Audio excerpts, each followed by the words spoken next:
NCP के दो हिस्सों में बंटने को लेकर पहले से ही दावा किया जा रहा है। शिवसेना में हुई सेंधमारी के बाद ये भी संकेत मिले कि अब देवेंद्र फडणवीस का अगला ठिकाना एनसीपी होगी। ये बात कही गई कि देवेंद्र फडणवीस अब एनसीपी को भी दो हिस्सों में बांट देने की रणनीति बना रहे हैं। इन सब के बीच अजीत पवार के भाजपा के साथ गठजोड़ को लेकर भी दावे किए गए। एक बार फिर से इस खबर ने जोर पकड़ा कि अजीत पवार भारतीय जनता पार्टी की तरफ रुख करने पर विचार कर रहे हैं। महाराष्ट्र के पूर्व उप मुख्यमंत्री अजीत पवार की नजदीकियां यूं भी देवेंद्र फडणवीस के साथ काफी ज्यादा हैं।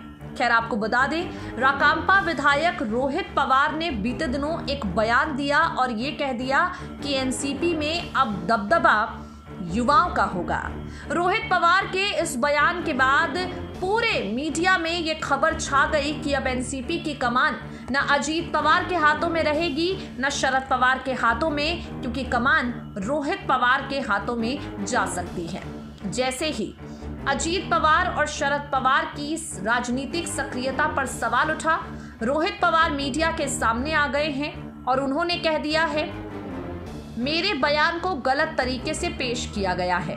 मनमाने ढंग से सत्ता, केंद्रीय व्यवस्था, दमन और फलस्वरूप संविधान जैसे विभिन्न तरीकों से लोकतंत्र प्रभावित हो रहा है। ऐसे में लोकतंत्र और संविधान की रक्षा की जिम्मेदारी युवाओं पर है। युवाओं की सक्रिय भागीदारी के बिना अलोकतांत्रिक ताकतों को हराया नहीं जा सकता। आदरणीय पवार साहब और अजीत दादा सहित राष्ट्रवादी कांग्रेस पार्टी के सभी नेता युवाओं को राजनीति में आने के लिए मार्गदर्शन कर रहे हैं। अजीत पवार ने मीडिया के सामने आकर साफ साफ कह दिया कि मैंने युवाओं को राजनीति में सक्रियता दिखाने के लिए इस तरह की बातें की थी।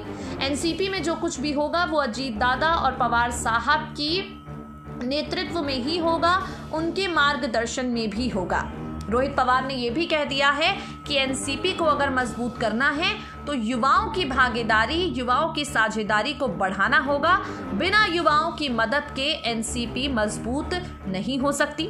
रोहित पवार ने अजीत पवार और शरद पवार के हाथों से कमान छीने जाने को लेकर यह बड़ा बयान और अपनी तरफ से बड़ी सफाई दोनों दे दी है। नेक्स्ट 9 न्यूज रूम की रिपोर्ट।